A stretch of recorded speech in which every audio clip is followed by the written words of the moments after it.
Olá, meu irmão, minha irmã, graça e paz, sejam todos muito bem-vindos. Nós estamos novamente aqui caminhando pelas Escrituras, buscando encontrar nela consolo e orientação para o nosso dia a dia. Hoje, dia 5 de junho de 2025, nós já estamos praticamente na metade do ano.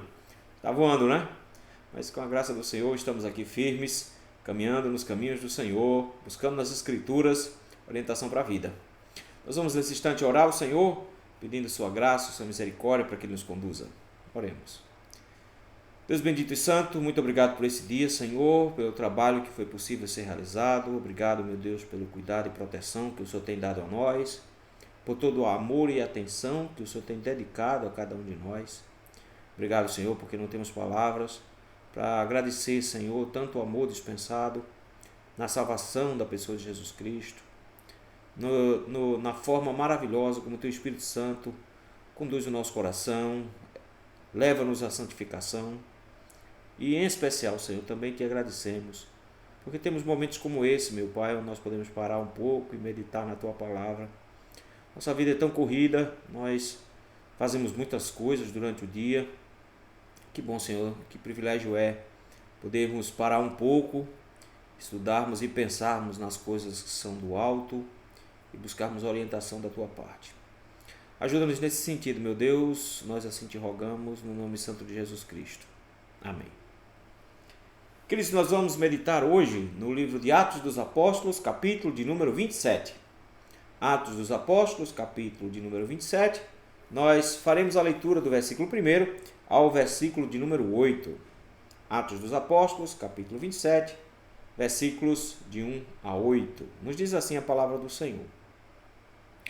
Quando foi decidido que navegássemos para a Itália, entregaram Paulo e alguns outros presos a um centurião chamado Júlio, da corte imperial. Embarcando num navio adramantino, que estava de partida para costear a Ásia, fizemos-nos ao mar, indo conosco Aristarco, macedônio de Tessalônica. No dia seguinte, chegamos a Sidom, e Júlio, tratando Paulo com humanidade, permitiu-lhe ir ver os amigos e obter assistência. Partindo dali, navegamos sobre a proteção de Chipre, por serem contrários os ventos, e tendo atravessado o mar ao longo da Cilícia e Panfilha, chegamos a Mirra, na Lícia. Achando ali o centurião um navio de Alexandria, que estava de partida para a Itália, nele nos fez embarcar. Navegando vagarosamente muitos dias, e tendo chegado com dificuldade defronte de Cnido, não sendo permitido prosseguir, por causa do vento contrário, navegamos sob a proteção de Creta, na altura de Salmona. Costeando-a penosamente, chegamos a um lugar chamado Bons Portos, perto do qual estava a cidade de Laséia. Queria ser uma banda que tem uma música bem interessante, que eles dizem assim: o acaso vai me proteger enquanto eu andar distraído. É interessante, meus irmãos, que quantas vezes nós olhamos para as circunstâncias, para certos eventos, e pensamos que é obra do acaso, coincidência, quem sabe até azar. Essa perspectiva de vida vê caos em todos os lugares, não vê ordem em nada. Eles passam a olhar esses desvios inesperados como puro fruto do destino. Mas na verdade, meus irmãos, não existe acaso, não existe azar, não existe coincidência. Tudo é obra do Senhor. É o Senhor conduzindo todas as coisas, tudo faz parte de um plano maior que o Senhor tem conduzido em cada detalhe da nossa vida. E não é diferente aqui no texto que nós acabamos de ler. Nós temos um Paulo preso, à mercê de soldados, à mercê de ventos, à mercê de decisões humanas. Nós temos um texto interessante, porque não temos grandes milagres, não temos operações magníficas visuais de Deus, mas é interessante ver a mão invisível do Senhor conduzindo todas as coisas, levando cada momento, por exemplo, levando a pessoas inesperadas, a circunstâncias adversas e ao mesmo tempo a lugares imprevistos. É isso que nós vamos ver hoje, meus irmãos, a partir desse texto. O texto que nós acabamos de ler é uma continuação de uma série de eventos desde a prisão de Paulo lá em Jerusalém. Paulo foi preso, em seguida conduzido para Cesareia, passou pela mão de Félix. Félix, com a intenção de ter alguma propina, não soltou Paulo por 2 anos. Sai Félix, entra Festo, ele tenta barganhar algum tipo de apoio dos judeus. Paulo, notando isso e vendo o risco que ele estava correndo, recorreu a César. Nos textos anteriores nós vimos a visita de um rei chamado Agripa, que, conversando com Festo manifesta uma preocupação, como iria relatar o evento Paulo para o imperador Nero. Agripa resolve ajudar e nós tivemos um belíssimo discurso, a pregação do evangelho feita por Paulo, não só para Agripa, também para Festo, como para toda a corte ali presente. Nós vimos discussões e reações dos homens com hostilidade, com indiferença, mas de alguma forma nós vimos o evangelho sendo pregado e o Senhor fazendo o que disse que ia fazer, que Paulo iria pregar para reis, Paulo iria estar diante de reis. Agora, meus irmãos, o texto continua. A partir do capítulo 27, voltamos a viajar. E Lucas volta a viajar com Paulo. A partir de agora nós temos sempre Lucas dizendo que está incluído. O nós volta para o texto e Lucas agora vai continuar com Paulo toda essa viagem e nós vamos acompanhá-los até chegar em Roma, na primeira prisão de Paulo.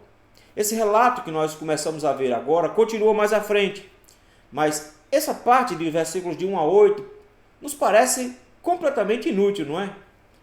Afinal de contas, para que nos interessa tanto nome de lugar, tanto nome de cidade? Para que nos interessa, entra para a direita, entra para a esquerda, que navio pega? Parece que não tem nada de especial nessas passagens.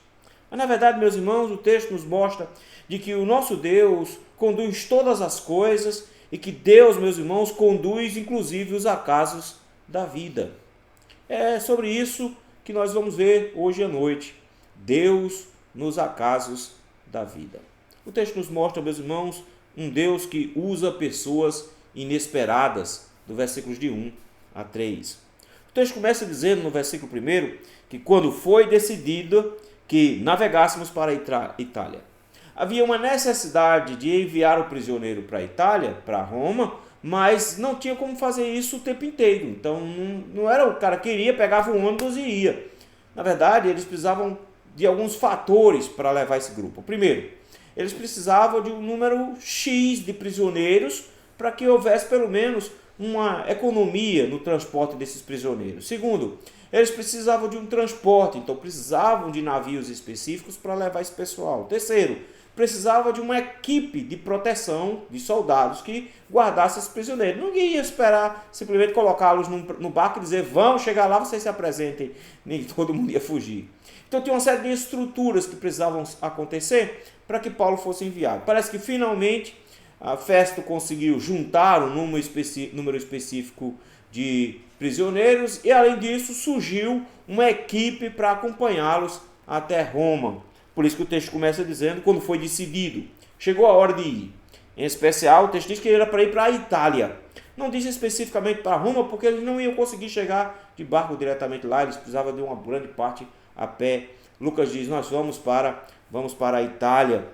Precisava ser agora de um navio para chegar até a Itália. E o texto nos diz que eles vão fazer justamente isso.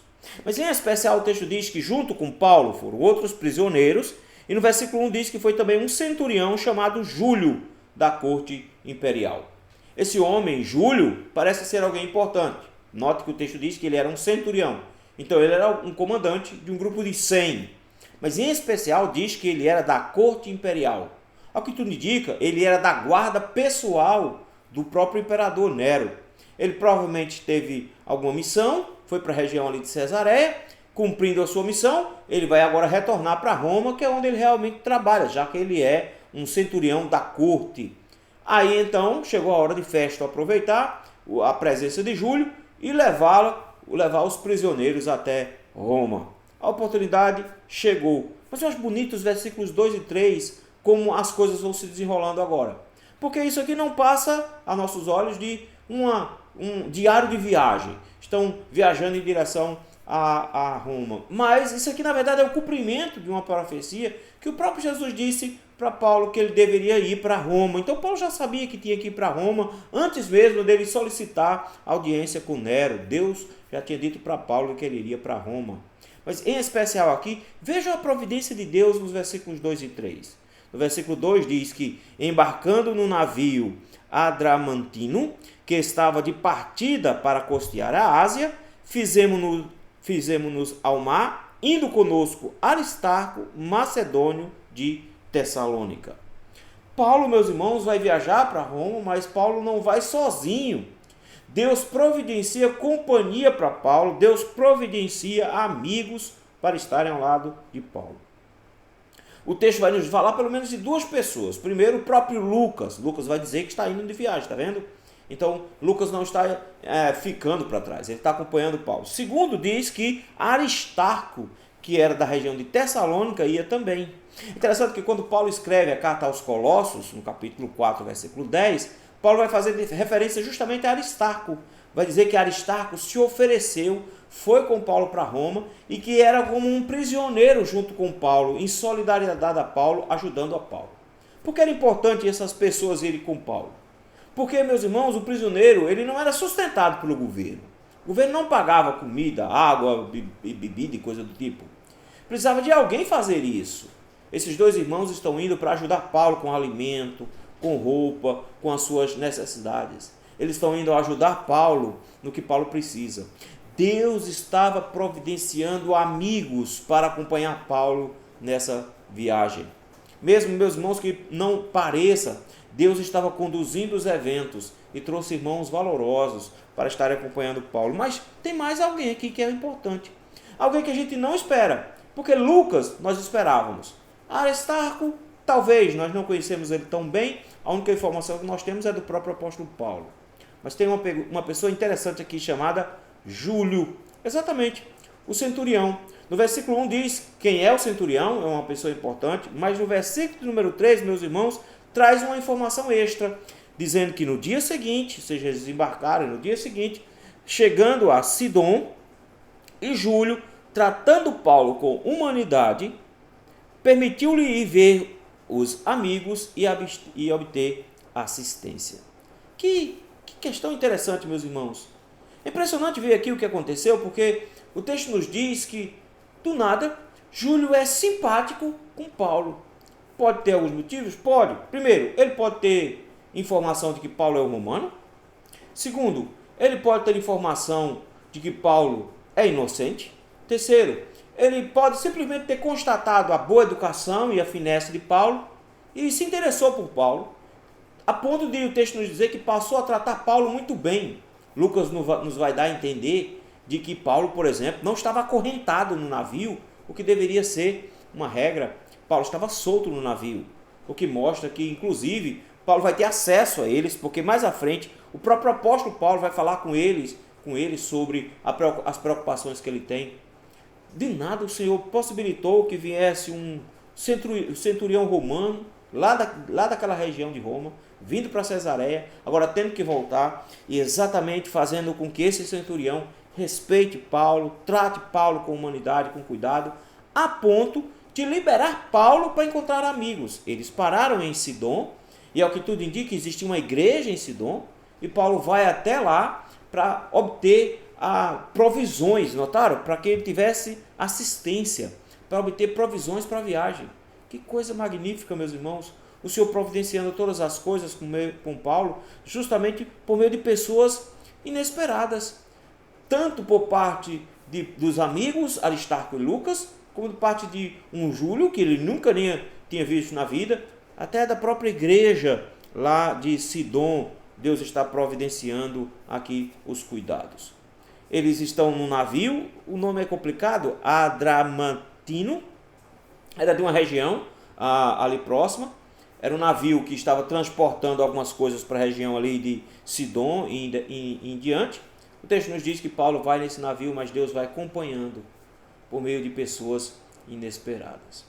Daí, meus irmãos, nós podemos ver de que o Senhor surpreende-nos, porque em meio aos sofrimentos e angústias pelas quais Paulo está passando, em meio a uma prisão e um transporte como prisioneiro, Deus providencia para ele amigos, Deus providencia para ele simpatizantes, Deus providencia para ele irmãos para dar-lhes o sustento. Deus está conduzindo, Deus surpreende tudo usando pessoas de forma bem inexplicável aqui. Em segundo lugar, meus irmãos, Deus nos acasos da vida nos leva também a ver Deus agindo nas circunstâncias adversas, porque a partir do versículo 4, a situação que vai ser descrita por Lucas é bem complicada na navegação. Versículo número 4 diz que, partindo dali, navegamos sob a proteção de Chipre, por serem contrários os ventos. A partir de agora, a coisa começa a ficar estranha, porque o texto vai nos dizer que o tempo não estava bom. Por algum motivo, eles estavam navegando por ali, e o texto nos diz que os ventos se tornaram contrários. Esses homens eram acostumados, e por isso eles conseguem travar maneiras de viajar, mesmo quando o vento é contrário. Ao invés de ir em frente, no caminho que eles queriam, eles vão meio de lado, porque assim o navio andando de lado, ele consegue de alguma maneira ainda ir para frente, pela inclinação das velas. Foram em direção à ilha de Chipre. Paulo e Lucas conhecem essa região, e Lucas, como um observador, digamos assim, sem caráter profissional, ele nota que eles estão atravessando a ilha. Ele diz, eles estavam se escondendo do vento. O vento estava indo contra eles, eles usam a ilha como proteção, tentam dar a volta por ali, mas logo em seguida já estão de volta ao mar aberto, e aí o texto nos diz que, e atravessando o mar ao longo da Cilícia e Panfilha, chegamos a Mirra, na Lícia.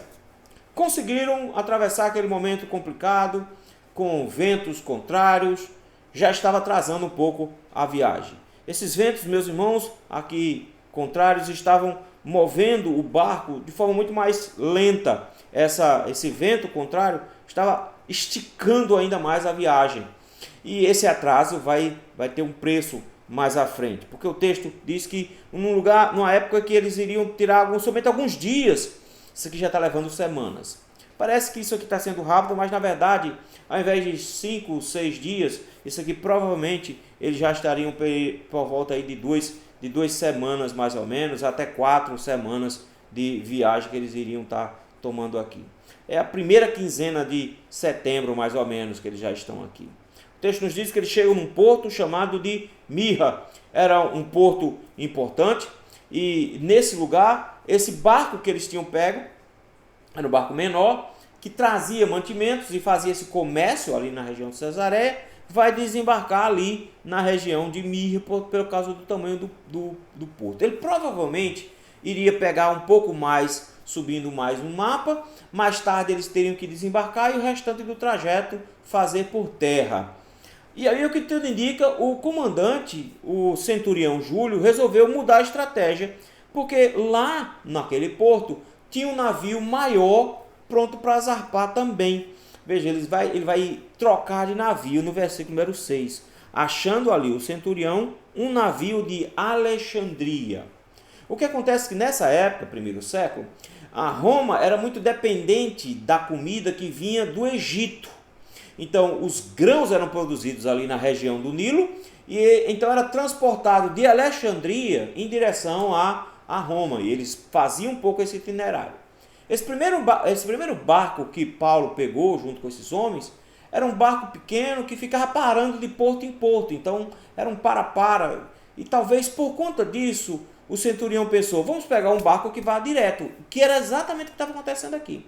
Esse barco era um barco alexandrino, ou seja, estava vindo de Alexandria no Egito e estava indo justamente para Itália. Então, que coisa boa, vamos pegar um barco que vai direto. Era um barco grande, esses barcos tinham mais de 50 metros de comprimento, cabiam mais de 200 pessoas, como foi o caso aqui, mais de 50 metros de tamanho. Nós vamos descobrir que tinha 276 pessoas, carregado com muita mercadoria, então eles colocavam muito grão dentro desse barco, enchiam as pessoas. Alguns desses barcos inclusive tinham cabines, mas as pessoas iam na verdade lá em cima no convés, se virava como podia, se cobria por causa de chuva e coisas desse tipo. Mas ele encontrou um barco grande, a chance deles chegarem agora parece ser maior Mas o texto nos diz que após embarcar, versículo 7, a coisa ficou bem pior. O texto diz que, navegando vagarosamente muitos dias, e tendo chegado com dificuldade diante de Cnido, não nos sendo permitido prosseguir por causa dos ventos contrários, navegamos sob a proteção de Creta, na altura de Salmona. Eles estão querendo ir em direção a Roma, mas o que acontece aqui, meus irmãos, é que o atraso vai ser absurdo, porque mesmo um barco desse tamanho não consegue furar o bloqueio dos ventos. O vento está contrário.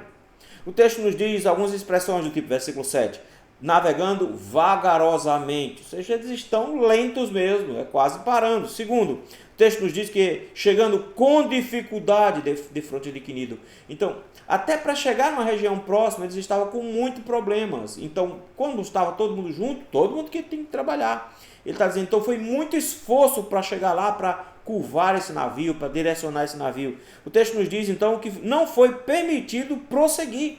O vento não estava mais permitindo, por causa do vento contrário. Eles usaram novamente a mesma ideia de antes, porque antes eles usaram a ilha de Chipre para contornar o vento. Agora eles estão usando a ilha de Creta para contornar o vento, mas o máximo que eles conseguiram foi chegar a Salmona.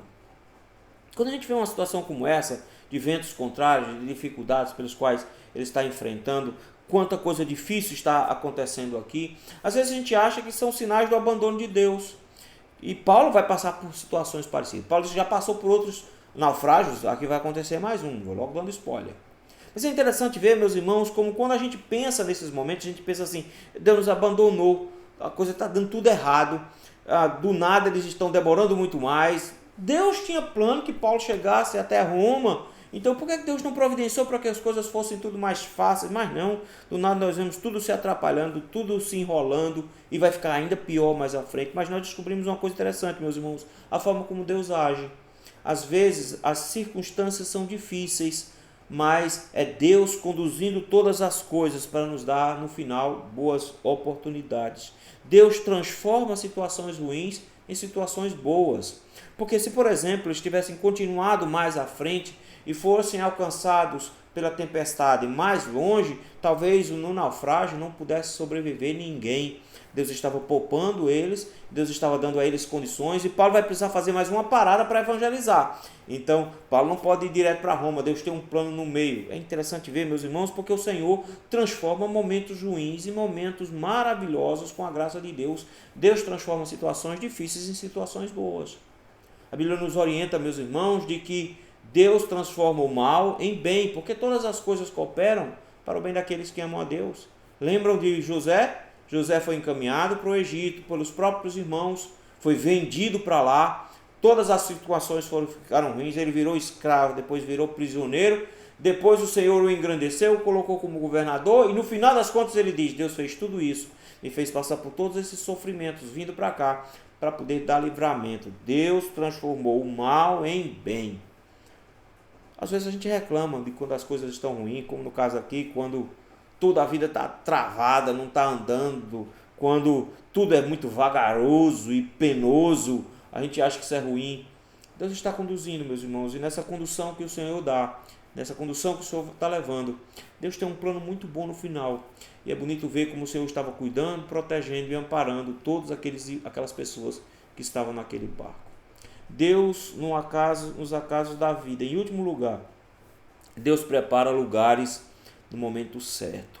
O texto nos diz que eles foram até a região ali de Creta, rodearam a ilha de Creta, chegaram até a altura de Salmona. Mas você acha que a situação ficou boa? Agora é mar aberto, eles vão ter que enfrentar muito mais vento.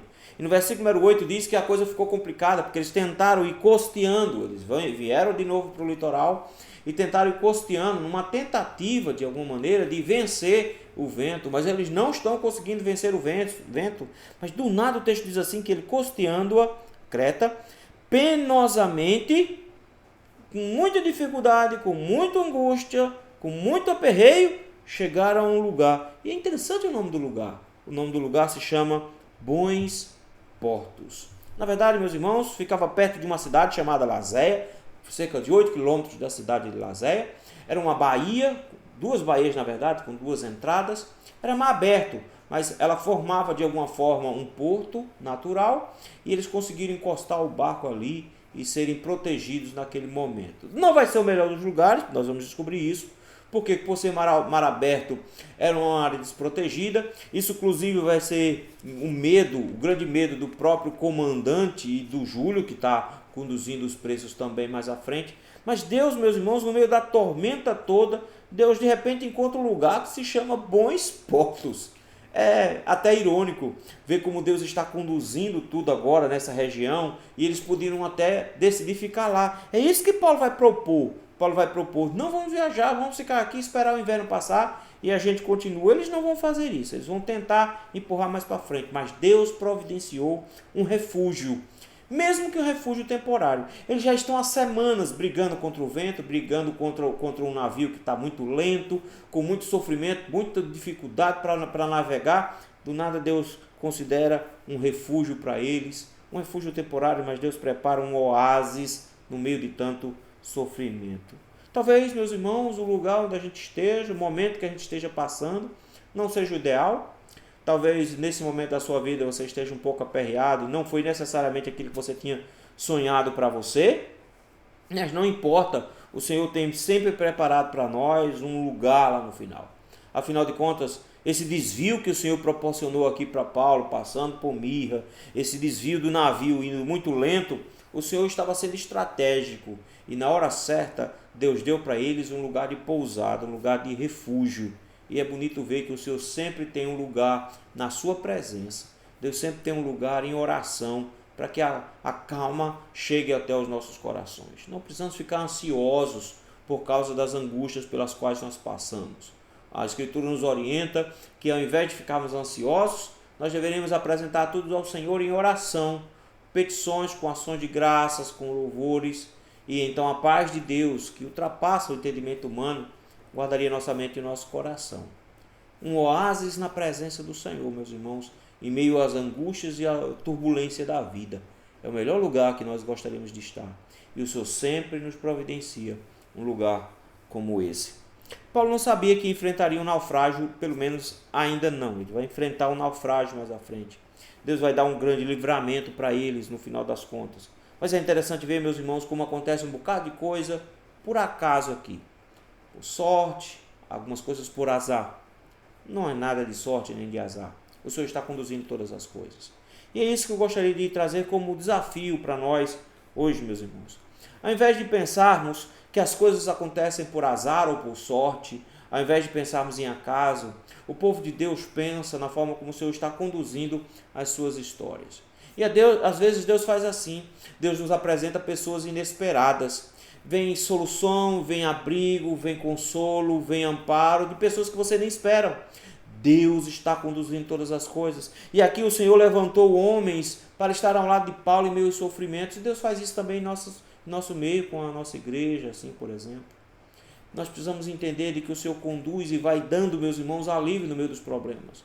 Deus está nos conduzindo no meio das circunstâncias adversas. Mesmo que tudo ao nosso redor seja um caos, as coisas estejam andando arrastadas, mesmo que tudo pareça que esteja dando para trás e que as confusões da vida estejam turbulentas quanto as águas desse mar, o Senhor, meus queridos, está conduzindo a história, está conduzindo tudo. Nós não precisamos ficar angustiados por nada. O nosso Deus tem controle perfeito. Deus está no acaso da vida.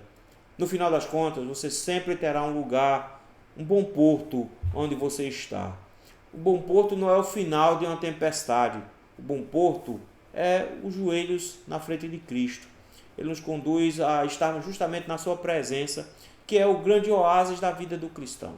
Quando tudo parecer que está tumultuado e você não conseguir enxergar a mão invisível de Deus conduzindo todas as coisas, busque a presença do Senhor. Você encontrará um porto seguro de tranquilidade, onde você vai poder descansar um pouco para enfrentar novamente as ondas bravias da vida. Precisamos aprender, meus irmãos, de que o mundo não é uma bagunça, que o mundo não é um caos. O Senhor está conduzindo todas as coisas. Ele é o Deus nos acasos da vida e Ele vai nos proteger em todo o tempo. A música está errada. Não é o acaso que vai nos proteger quando nós andarmos distraídos. mesmo quando estivermos distraídos e não conseguimos enxergar a mão visível de Deus, e do nada nós não conseguimos enxergar como Deus está conduzindo tudo, vamos descansar no nosso coração. Não é o acaso que nos protege, é um Deus eterno que protege cada um de nós e cuida de cada um de nós no meio das turbulências da vida. Vamos orar? Obrigado, meu Deus, por nos lembrar de que quando tudo ao nosso redor parece desmoronar e a confusão se instala, o Senhor sempre está ao nosso lado. E mesmo que nós não venhamos a identificar as suas ações, é bonito ver como o Senhor prepara cada coisa. O Senhor preparou pessoas para estar ao lado de Paulo, pessoas até inesperadas, circunstâncias adversas, mas protegendo. O Senhor providenciou sossego e descanso, pelo menos de forma temporária. Nós também temos o Senhor. Por isso, meu Deus, se cada um dos que estão ouvindo agora estiverem passando, meu Deus, por circunstâncias difíceis na vida e não estejam enxergando com clareza a forma como o Senhor está conduzindo, Senhor, enche os nossos corações de fé para sabermos que o Senhor está conduzindo tudo, mesmo que nós não estejamos vendo. Está conduzindo tudo para o nosso bem, para a nossa felicidade, para que tenhamos um coração tranquilo de podermos descansar na Tua presença, como num porto seguro. Te rogamos isso no nome santo de Cristo Jesus. Amém. Queridos, muito obrigado pela presença de cada um de vocês. Estamos aqui toda quinta-feira estudando a palavra do Senhor. Se você está passando por aqui e ainda não é inscrito, se inscreve no nosso canal, aciona as notificações. Assim, toda vez que nós estivermos lançando um vídeo, você vai ser avisado e você decide se quer assistir naquela hora ou quer assistir depois. Se você já faz parte do nosso canal, já está inscrito, não se esqueça, curta, compartilhe, comente esse vídeo, escreve alguma coisinha ali, para que o YouTube possa descobrir que esse vídeo é importante e que ele possa também sugerir para outras pessoas. Quem sabe esteja alguém precisando ouvir uma palavra como essa hoje, tá bom? Nos ajude então. Se você é aqui de Recife, todo domingo às 9h30 da manhã nós estamos reunidos para culto, seguido de escola dominical. 6 horas da noite nós temos culto na Igreja Presbiteriana do Lago da Paz. Você é o nosso convidado. Nós ficamos por aqui e voltamos com a graça do Senhor próxima quinta-feira, se Deus assim nos permitir. Até lá. Tchau, tchau.